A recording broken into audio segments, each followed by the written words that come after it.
বনের মধ্যে একটি মরে যাওয়া পুরনো গাছ ছিল। তার ওপর একটি চড়ুই বাসা বানিয়ে নিয়ে থাকতো। চড়ুই পাশের গাছটিতে কিছুদিন হলো কাক তার বউকে নিয়ে নতুন বাসা বানিয়ে থাকতে শুরু করে। কাক আর তার বউ সব সময় ভাবতো চড়ুই পাখিকে কি করে তার বাসা থেকে আলাদা করা যায়। কালুজি, যদি আমরা চড়ুইয়ের গাছটিকে কেটে দিই তাহলে চড়ুই কাঁদতে কাঁদতে এখান থেকে চলে যাবে। হ্যাঁ, আমার মামার কাছে একটি কুড়াল আছে। আমি আজকেই গিয়ে কুড়ালটি নিয়ে চলে আসব আর এসে চড়ুইয়ের গাছটিকে কেটে দেব। কিছুক্ষণ পর চড়ুই তার খাবার আনতে বনের দিকে চলে যায়। কালু কাকু মামা বাড়ি থেকে কুড়ালটি আনতে যায়। মামা মামা, কিছুক্ষণের জন্য তোমার কুড়ালটা আমাকে দাও না। আজকে আমি ওই চড়ুইয়ের গাছটিকে কেটে দেব। হ্যাঁ ভাগ্নে, তাড়াতাড়ি কেটে দাও। চড়ুইয়ের গাছটি সব সময় ঝিঝি করতে থাকে, আমাকেও ভালো লাগে না শুনতে। কালু কাক কুড়ালটি নিয়ে চলে আসে। চড়ুই এই সময় খাবার আনতে গেছে, মনে হচ্ছে সন্ধ্যাবেলায় আসবে। যাও কালু, চড়ুইয়ের আসার আগে ওর গাছটাকে কেটে দাও।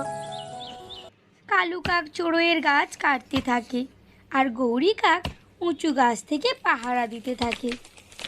কিছুক্ষণ পর চড়ুইয়ের গাছটি মাটিতে পড়ে যায় আর চড়ুইয়ের বাসা ভেঙে যায়। আমার যা আনন্দ হচ্ছে, এবার তো চড়ুইকে এখান থেকে চলে যেতে হবে। চড়ুই যখন সন্ধ্যাবেলা খাবার নিয়ে বাড়ি ফিরল, সে দেখে তার গাছটি ভেঙে পড়ে গেছে। এই অবস্থা দেখে চড়ুই দুশ্চিন্তায় পড়ে। হায় ভগবান, কে আমার গাছটিকে কেটে দিল? মনে হচ্ছে কোনো মানুষ এসে আমার গাছটিকে কেটে দিয়েছে। এইসব কাজ মানুষই করতে পারে, মানুষ ছাড়া আর কেউ এমন কাজ করতে পারে না। কালু কাক ও গৌরী কাক চড়ুইয়ের কাছে চলে আসে। আমি অনেক মানা করেছিলাম মানুষটিকে, কিন্তু আমার কোনো কথাই শোনেনি। মানুষ আমার গাছটি কাটলে তো সে কাঠগুলো নিয়ে চলে যেত, কিন্তু দেখছি কিছুই নিয়ে যায়নি সে। আমার মনে হচ্ছে এই গাছটি তার পছন্দ হয়নি, তাই গাছটিকে রেখে দিয়ে চলে গেছে। চড়ুই, চড়ুই, তুমি এখান থেকে চলে যাও আর পশ্চিম দিকে জঙ্গলে গিয়ে একটি নতুন বাসা বানাও। না না গৌরী বোন, আমি এখানে অনেক দিন থেকেই আছি। এখান থেকে আর কোথাও যাব না, আমি এখানেই থাকবো। তাতে আমাকে নতুন বাসা বানাতে হবে, হোক আমি বানাবো। এমন কথা বলে চড়ুই ওখান থেকে উড়ে যায়। কালুজি, চড়ুই এবারে কি করবে কি জানি। চড়ুইরা ভীষণ চালাক হয়, জানি না এবারে কি করবে সে।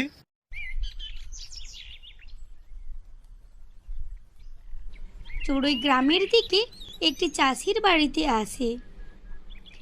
মাঝি, কে আমার গাছটিকে কেটে দিয়েছে? তোমার গরুর গাড়িটা আমাকে দাও, আমি আমার গাছটিকে কেটে এনে কাঠের মিস্ত্রিকে দেব। চড়ুই, তুমি ওই গাছটিকে নিয়ে কি বানাতে চাও? মাঝি, আমি ওই কাঠ দিয়ে একটি কাঠের বাসা বানাতে চাই, যেটা কোনোদিনও ভাঙবে না। আমার আগের বাসাটা খড়কুটো দিয়ে বানানো ছিল, আমাকেও থাকতে ভীষণ ভয় করতো। ঠিক আছে, তুমি একবার যাও, আমি আমার স্বামীকে বলছি, সে তোমার গাছটি নিয়ে চলে আসবে। তারপর তোমার মনের মতন একটি বাসা তৈরি করে দেবে। এই বলে চড়ুই সেখান থেকে চলে যায়। তারপর চাষির বউ তার স্বামীকে চড়ুইয়ের গাছটি আনতে বলে। কৃষক তার গরুর গাড়িতে চড়ুইয়ের গাছটি নিয়ে চলে আসতে থাকে। চড়ুই ও কৃষকের গরুর গাড়িতে বসে আছে। চড়ুই, এই গাছটি দিয়ে মনে হচ্ছে ভালো কিছু বানাবে। আমি মনে করেছিলাম চড়ুই এখান থেকে চলে যাবে, কিন্তু মনে হচ্ছে সে আমাদের থেকেও ভালো বাসা বানাবে। কাঠের মিস্ত্রি তার গাছটিকে দিয়ে নতুন বাসা বানাতে শুরু করে। চড়ুই চড়ুই, এই গাছটি তো অনেক বড়, তোমার বাসা বানিয়েও অনেক কাঠ বেশি হয়ে যাবে।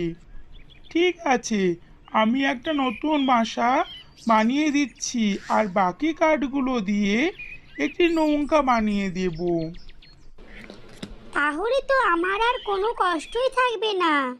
আমি নৌকোয় বসে মাছ ধরবো আর দোকানে নিয়ে গিয়ে বেচে দেব।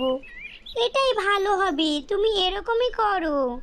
সন্ধ্যার পরে চড়ুই তার নতুন বাসা আর নৌকা নিয়ে বনে চলে আসে। কিষানজি, এখানে রেখে দাও, এখানে আমার গাছটি ছিল। চড়ুই তার নতুন বাসাটি কাটা হয়ে যাওয়া গাছটির ওপর রেখে দেয়। ও ভগবান, এতক্ষণে শান্তি। কালু, কালু, দেখো কি হয়ে গেল। চড়ুই তো আবার নতুন কাঠের বাসা বানিয়ে নিল। চড়ুই তো আগের থেকে আরো ভালো বাসা করে নিল। চড়ুই যা করছে করুক, আমি তো ওকে এখান থেকে তাড়িয়েই দম নেব। চড়ুইয়ের পরিশ্রম তার নতুন বাসায় আরাম করে ঘুমাতে থাকে। পরের দিন সকালে সে তার নৌকা নিয়ে নদীতে মাছ ধরতে থাকে। বাহ, অনেক মাছ হয়ে গেছে তো। এবার আমি ওই মাছগুলো নিয়ে জঙ্গলের বাজারে বেচে দেব, আর মনে হচ্ছে অনেক টাকা পাবো। তারপর চড়ুই সে মাছগুলো নিয়ে জঙ্গলের বাজারে যায়। চড়ুইয়ের মাছ কিছুক্ষণের মধ্যে সব বিক্রি হয়ে যায়। কালু, আমরা যা হোক করে চড়ুইয়ের ওই পাহাড়ের দিকে নদীতে পাঠিয়ে দিতে হবে। ওইখানে একটা অনেক বড় কুমির থাকে, চড়ুইকে দেখতে পেলে খেয়ে নেবে, আর চড়ুইয়ের হাত থেকে আমরা বেঁচে যাব। আমি এখনই চড়ুইকে গিয়ে বলছি। তারপর কালু কাক চড়ুইয়ের কাছে যায়। চড়ুই, তোমার নৌকা কিনারায় নিয়ে আসো, একটা কথা আছে। চড়ুই তার নৌকা কিনারায় নিয়ে আসে। তুমি সকাল থেকে মাছ ধরছো, এতক্ষণ ধরে মাত্র 2টি মাছ পেয়েছো।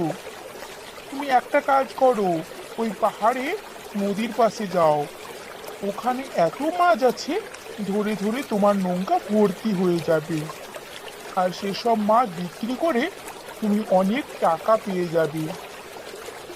এত মাছ আছে তো? ঠিক আছে, আমি এখনই পাহাড়ের পাশে নদীতে চলে যাচ্ছি। চড়ুই তার নৌকা ঘুরিয়ে নিয়ে পাহাড়ের পাশের নদীর দিকে চলে যায়। চড়ুই সেখানে গিয়ে দেখে একটাও মাছ নেই। সে অনেকক্ষণ অপেক্ষা করতে থাকে। কিছুক্ষণ পরে সে দেখতে পায় একটা কুমির তাকে দেখতে পেয়ে তার দিকে আসতে থাকে। চড়ুই জলদি জলদি তার নৌকা নিয়ে কিনারায় চলে আসে, আর সে কিনারায় উঠে পড়ে। বেঁচে গেলাম এবারের মতন, আর একটু দেরি হলে কুমিরটা তো আমাকে খেয়ে ফেলতো। কিছুক্ষণ পরে চড়ুই পাহাড়ের কিনারা ঘুরে ঘুরে দেখতে থাকে। সে দেখতে পেল একটি বড় আম গাছ। আম গাছে অনেক আম ধরেছে। সে আম গাছের পাশে গিয়ে দেখে আমগুলো তো সোনার আম। সোনার আম? মনে হচ্ছে এটা কোনো জাদুই পাহাড়, তা না হলে তো সোনার আম গাছ হয় না। আমি কিছু আম নিয়ে চলে যাই, তাহলে আর আমাকে নদীতে মাছ ধরতে হবে না কোনো দিন। চড়ুই কিছু আম নিয়ে তার নৌকায় চলে আসে, আর ওখান থেকে কুমিরের যাবার অপেক্ষা করতে থাকে।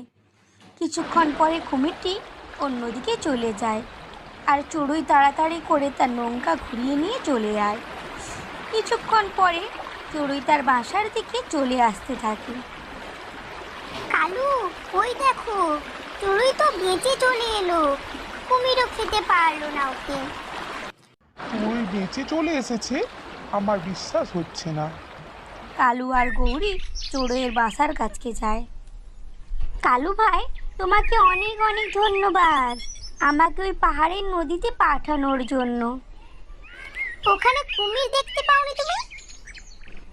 ছিল, কিন্তু আমি তার হাত থেকে বেঁচে গেছি, আমাকে খেতে পারেনি। কিন্তু দেখো, আমি ওখান থেকে অনেক সোনার আম পেয়েছি। আমাকে আর কোনোদিন নদীতে মাছ ধরতে হবে না। এই বলে চড়ুই তার বাসার ভিতরে সোনার আম নিয়ে চলে যায়। কালু আর গৌরী তো আরে পরেশান হয়ে যায়। কালু, আমরা চড়ুই যত খারাপ চাইছি চড়ুইয়ের তো তত ভালো হচ্ছে। আমি ভেবে নিয়েছি আমরা আর কোনোদিন চড়ুইয়ের খারাপ করতে চাইবো না, এবার থেকে ওর বন্ধু হয়ে যাব। এই কথা বলে কালু আর গৌরী তার বাসার দিকে উড়ে চলে যায়।